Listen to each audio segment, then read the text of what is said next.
Hi అండి. మేమైతే ఎలా గుడాలు వండుకున్నాము.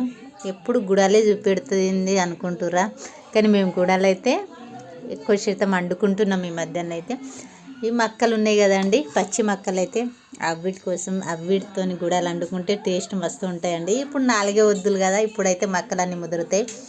మళ్ళీ మక్కలన్నీ ఎండిపోయిన తర్వాత అయితే వండుకోలేం కదా. ఈ మక్కలు అయితే టేస్ట్ మస్తు ఉంటుంది, అందుకోసమే ఇవైతే అందరం వండుకున్నామండి. ఇవాళ అయితే బాగా మంది వండుకున్నారు. మేము ఎందరం తెంపేందుకు పోయినామో అందరం తెచ్చుకున్నామండి. పచ్చి కంకులు తెచ్చుకొని అయితే ఒలుచుకొని అయితే గుడలు పోసుకున్నాం. గుడలు పోసినాం కానీ ఓన్లీ మక్క గుడలే కాదండి, మా అమ్మ అయితే ఇంట్లో అయితే అలసంత ఇత్తులు అయితే వేసింది. అందుకోసమే అలసంత ఇత్తులు మక్కలు కనబడుతూ ఓన్లీ గుడాలు మక్క గుడాలే వండుకోవాలని ఉందండి. ఒకసారి అయితే అది వండుకుంటాము. బాయ్. మరి మీరు వండుకుంటారా? మేమైతే ఎప్పుడు వండుకుంటామండి.